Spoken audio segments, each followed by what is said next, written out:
Heart of the Wolf, a paranormal romance novel by author A. Mariposa. Available now in print and ebook format from Amazon.com. Disclaimer: this chapter contains violence and potentially disturbing scenes and language. Chapter 2. Maddie walked up the long gravel driveway, surveying the double-wide mobile she called home. They had 2 acres, the second acre slanting almost vertically up into the forest and mountains. Light blue paint once covered the mobile, but the dirt and cobwebs made it look a mottled sort of gray. The front steps were in disrepair. She went around the back through the sliding screen door into the kitchen. She heard the TV on. She took a breath, trying to suppress a wave of anxiety. Her stepdad was sitting on the couch in their tired little living room, rolling a joint on the coffee table. He didn't look up when she entered, not that she wanted to see his red face. A 32-inch TV blasted some racy thriller show. Lots of explosions and fast cars zooming across the screen. She crossed the room quietly to the kitchen and reached for a cup of instant noodles from the cupboard. Hey, you got money for pizza? No. I don't get paid until next Friday. Not even $20? Maddie sighed inwardly. She wanted to refuse, or say something snarky, but she bit back her retort. She really couldn't say no. If she turned him down, Dean would ask to see her bank account on her phone app.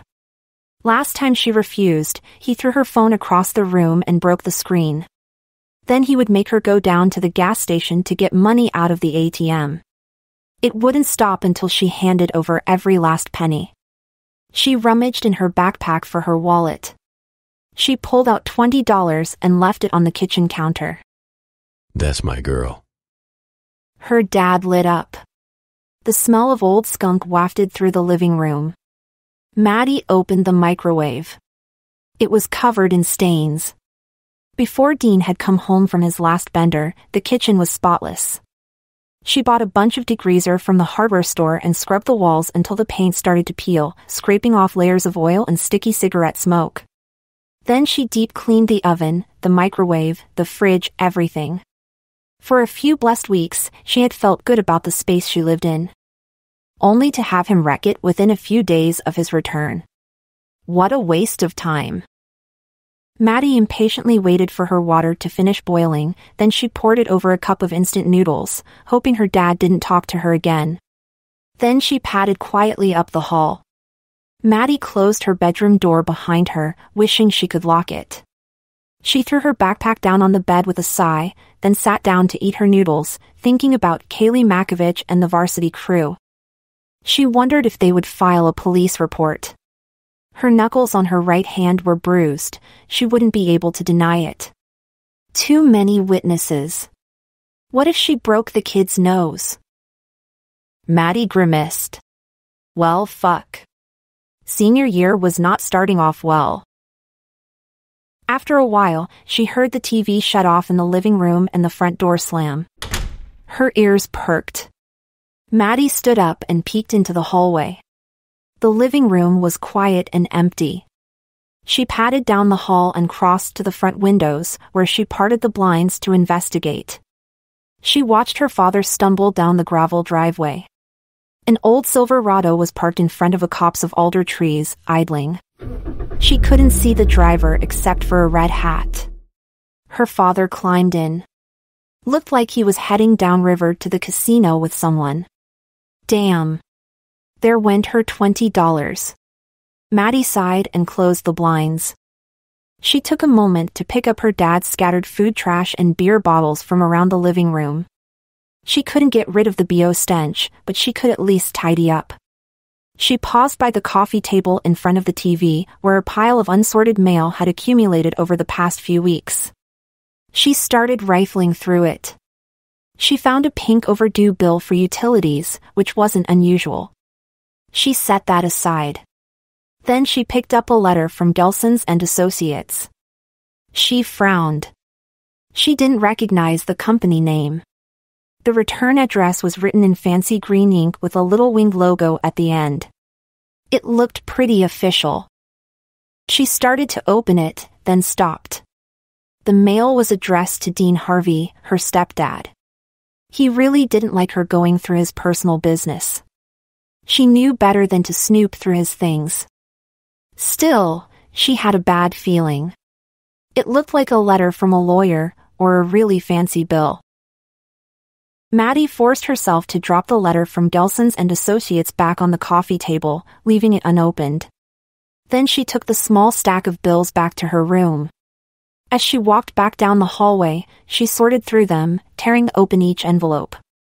Maddie hated going through the mail. It was not a pleasant process. She had no sense for when bills were due, even though she'd been paying them since she was 16. The chaos of the house made it difficult to keep track. Bills went missing, or Dean threw them out by accident. She always seemed to be behind on something. It made her feel like she was drowning. Like she was completely inadequate at life, and she would never get the hang of it all. She imagined someone in their 20s or 30s going through their mail with a sense of ease. They probably had it all organized and a big enough salary to put it all on automatic withdrawal. But she couldn't do that. Last time she tried, the overdraft fees almost killed her. As she tore open the envelopes, a familiar wave of overwhelming stress began to rise within her.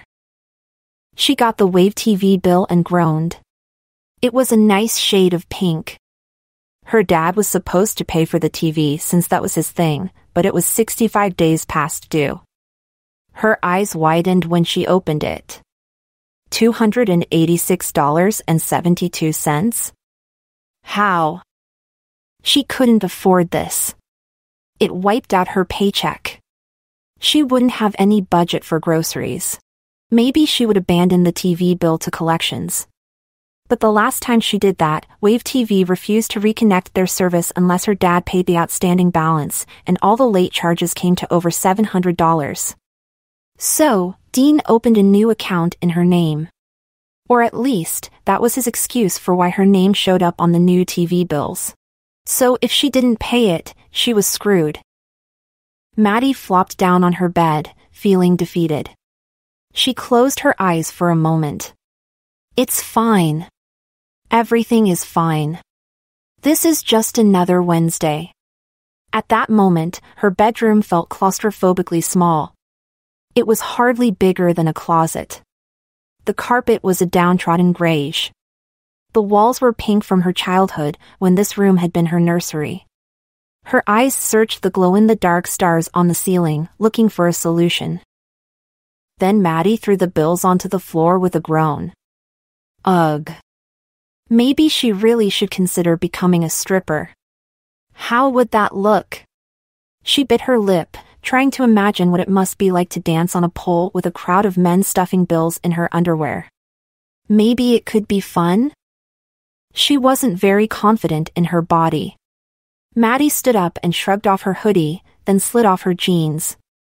She stood in front of the mirror in her underwear, trying to imagine herself in sexy lingerie with stylish hair and makeup. Her reflection, frowning, uncertain, stared back at her. Her face was pretty enough, in a big-eyed, cutesy way. Her hair, a reddish-brown color, wasn't very long or very thick. She didn't like her body. She was all curves. Her breasts were two overstuffed pillows that would make Jessica Rabbit blush. Her stomach was flat, bless, but her hips were full. Finding a decent bra within her budget was an ongoing ordeal. She wore 3 sports bras to PE class and an oversized XL t-shirt to stop the boys from ogling. As someone who didn't like a lot of attention, Maddie felt cursed. No, she didn't think she could work at a place like the Sapphire Club. She wasn't cut out to be one of those girls on stage. Maybe if she wasn't a virgin, she wouldn't be so scared of adult stuff like stripping and sex and... well, sex. But she wasn't bold like Bea. She kept her body to herself, too self-conscious to let anyone see her naked, especially the bare skin on her back. A huge white scar, bigger than her fist, spread across the bottom of her ribcage. When she was 15, she slipped and fell on broken glass. She spent 2 hours in the ER getting stitched up. Someday she'd get a tattoo to hide it, but tattoos were expensive. And if she turned slightly to the side, she had a bruise where her stepfather had shoved her into the dining table last week. It was still sore. He apologized later, after 4 beers. Then he forgot about it altogether. That's what confused her the most, how he always forgot. She couldn't stand him sober, and she couldn't stand him blackout drunk, but there was an in-between where he was tolerable, almost fun, especially on rare occasions when he had money. But his denial. His complete fabrication of events. "I hate you," she whispered in the mirror, looking at the bruise. It was dark and ugly. Maddie threw herself down on her bed again, kicking the stack of bills on the floor. She pulled out her phone and messed with it for a while. But she was bored and there was nothing on social media to hold her attention. She rolled over on her side and curled up, trying not to think of Kaylee and that stupid kid. Fuck, I'm dumb. Why did she have to go and punch him? She knew better. It wasn't like her to pop off that way. Would he tell the school? What would his parents do? She tried to stave off an intense, terrible feeling of trepidation. She constantly felt like she had her back up against the wall. She couldn't do anything right. If the school administration got involved, she would get raked over the coals for this. Sometimes she felt like the entire world was against her. Except for him. And she didn't even know him. Her eyes traveled to her window where a full moon was shining through the trees. She wondered if she should take a walk through the woods. She went out there at night more than she liked to admit. The mysteries of the dark forest beckoned to her. But she had a math test the next day, and it was already late. Maddie fell asleep with her phone on the bed next to her, its cracked screen displaying 11:34 p.m. Several hours passed of uneasy sleep. Maddie didn't know why she woke up. She lay in the dark with a strange, ominous feeling in her gut. She picked up her phone and checked the time, 2:58 a.m. Something woke her up, but she didn't know what. She listened and pushed a hand against the knot in her stomach. Jesus, calm down. She thought she heard someone rustling around the kitchen. It was probably her stepdad back from the casino. Still, he usually didn't get back this late. Usually by this time, he was sleeping on someone's couch. She didn't ask what he did all those nights he didn't come home. But she knew some of the girls at the Sapphire Club did a lot more than dance. So maybe it wasn't Dean? She sat up, a bit more alarmed. She could feel her pulse pounding against her jaw. It wouldn't be the first time a meth head had wandered through her back door, though it happened more in the summer, and usually during the daytime. Even crackheads were smart enough to stay off the mountain when the nights got cold around Black River. She kept a baseball bat next to her bed and grabbed it. The handle was wrapped with duct tape. She had never used it before, but she kept it on hand. Partly because her double-wide mobile was in the middle of the woods. Partly because of Dean's drunken tantrums. The baseball bat made her feel safer when her belligerent stepdad screamed like an asshole outside her bedroom door. She cracked open the door and peered down the hallway. Someone was definitely in the kitchen. The lights were off. The person was opening all the cabinets, dragging out their contents and basically making a mess of the place for no apparent reason. Maddie gripped her bat and hovered in the hallway, but she must have made a noise, because the man looked up. He flipped on the light. It was not her father. "Who are you?" Maddie called out, trying to keep her voice steady. The man pulled a gun from behind his back. Maddie stopped, her eyes wide, her stomach falling into her shoes. "Drop the bat, bitch." The man looked emaciated, like he did a lot of hard drugs. She dropped the bat and started backing down the hallway. Shit. This is how people end up on true crime podcasts. "Don't move or I'll fuck you up." The man waved his gun. Maddie froze again as he pulled a cell phone out of his pocket. He cussed as he unlocked the screen with one hand and tried to find his contacts. Then he gave up on the gun and tapped through his phone. Like, he actually set the gun down on the kitchen counter to scroll through his contacts. Yeah, he was definitely high. Maddie glanced down the hallway. Maybe now was a good time to run? Their eyes locked again as he lifted the phone to his ear. Hey, bro. Yeah, the house isn't empty. There's a girl here. No, the little shit isn't home. Must have gotten a tip-off. What about the girl? Yeah, she saw me. She's right here. It's a girl, like a teenager. Are you deaf? I said she's like a girl, not an old lady. Fucking stupid. He listened for a moment, nodding, then his eyes narrowed on Maddie. She shivered under his calculating stare. It might not be meth, but he's on something, she thought. He looked pale and sweaty under the fluorescent kitchen light. Maddie started edging back down the hallway. Maybe she could slip inside her bedroom and grab her phone. She had enough reception to call the cops. Hey, cunt, sit down. Just sit down right there in the hall. My buddy wants to talk to you. He's coming now. Nope, nope, nope. Maddie's survival instincts kicked into overdrive. She ran back down the hallway, overcome by fight or flight. Instantly, a gun went off. It sounded like a thunder strike. A bullet blew a hole through the thin drywall near Maddie's head. She screamed. Her legs almost locked up in shock. For real? He fired on me? What the hell? She threw herself behind the first door she came to, the bathroom. She slammed the door shut and locked it. Her legs trembled uncontrollably. Fuck, fuck, fuck. What now? She heard someone slam through the front door. Hey, dumbass! What the hell are you doing? Neighbor's gonna call the cops if they hear a gun. It just went off on its own. That's what the safety's for. Did you kill the bitch? No. She's in one of the rooms. You lucky cunt. Good thing you didn't fuck this up any worse, you dumb fuck. This is bullshit. Then, to her, the new person yelled. Hey girl, come on out. Don't be scared.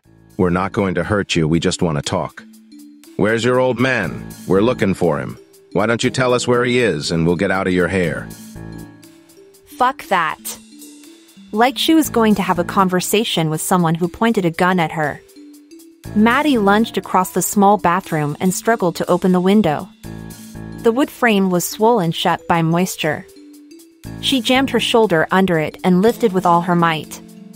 Adrenaline made her do superhuman things.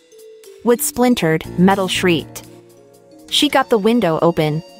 She jumped through feet first, no shoes, swinging into the darkness. She landed on the soft earth. Crunch. The ground was covered in a layer of frost. Her breath made small puffy clouds on the wind.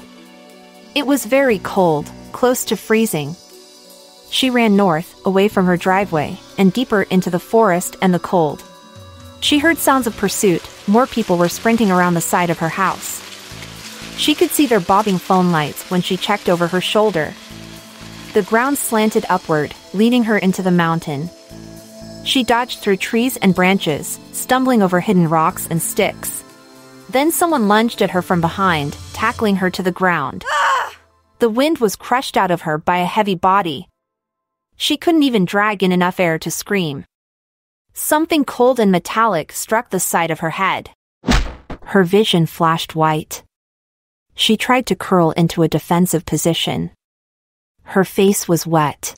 Blood. Cunt bitch. Don't move or I'll kill you. Maddie sobbed. She didn't dare move with a gun pointed at her. She could taste dirt in her mouth. More men approached through the trees. A bright phone light shined directly in her eyes. What, is this Dean's wife? She's young. It's the guy's daughter. Didn't know he had a daughter. The men paused. Maddie could almost hear their thoughts. She felt a chill run down her spine as the air filled with tension. They were alone deep in the woods. No one was around. She was defenseless. No one would hear her if she screamed. Then the man above her began undoing his belt.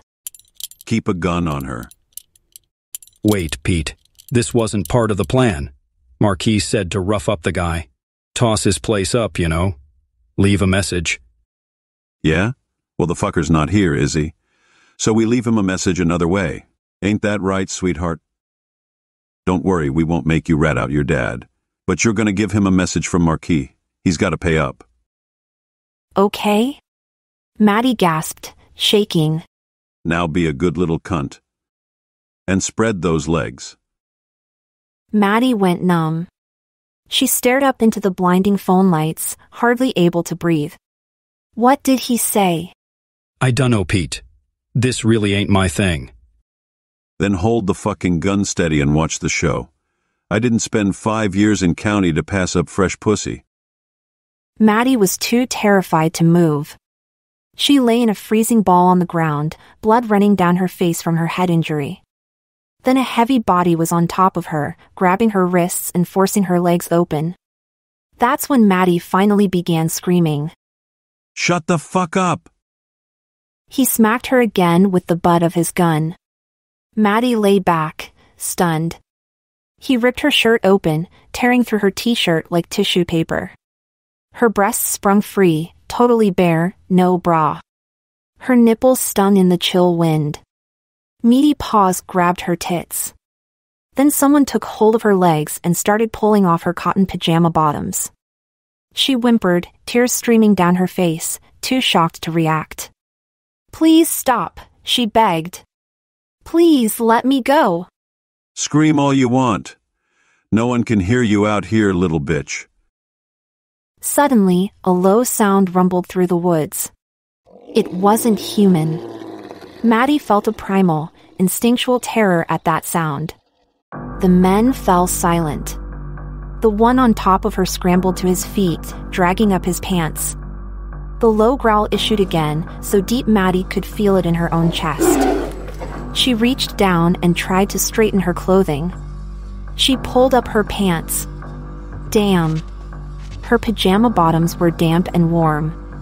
She was so scared, she pissed herself. The men pointed their phones at the darkness, cursing as they stumbled into each other. What the fuck? You hear that, Pete? Shut up. I think it's a fucking wolf. Do you think it's one of ours? Maddie didn't understand the second man's comment. One of ours? The growl grew in volume, then suddenly went silent. Someone screamed to her left. The gun went off. The blast lit up the forest for a split second, dazzling Maddie's eyes. When the darkness returned, it was far deeper, and so was her fear. She heard scuffling, growling, and a juicy, gut-churning sound like ripping flesh. Then the loose thud of a body falling to the earth. If she was smart, she would run back to her house. She would get inside before the wolf came after her.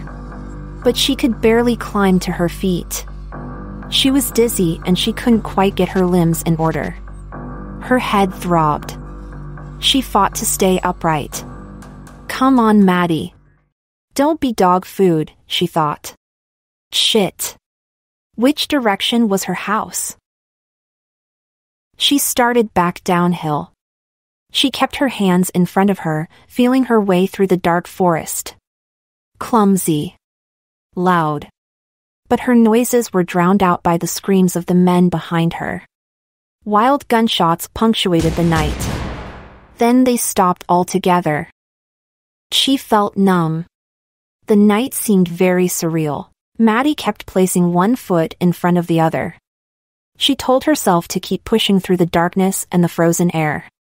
Her head hurt. She felt dizzy. It was very cold. The forest seemed like an endless maze of darkness. Her body grew weaker. Despite her willpower, she eventually collapsed. Her legs simply gave out.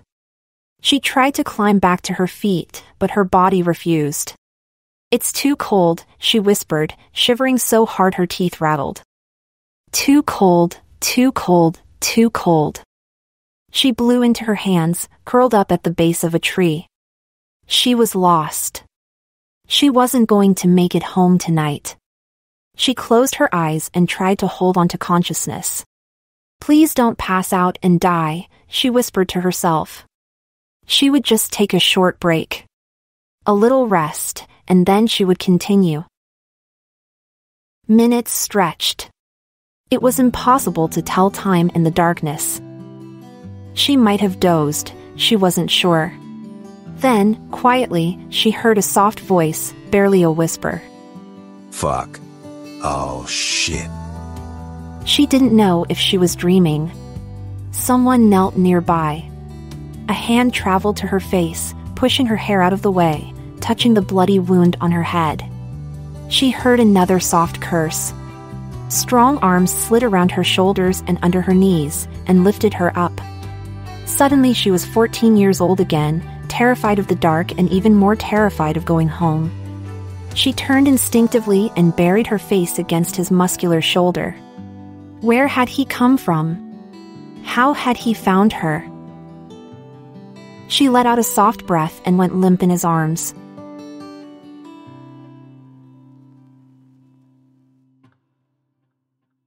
Thank you for listening to Heart of the Wolf podcast. This podcast was written and produced personally by author A. Mariposa for your listening enjoyment. Please support the author's work by sharing and recommending this podcast to your friends, or purchasing a copy of the print book or ebook from Amazon.com. Subscribe and stay tuned for the next chapter, coming soon.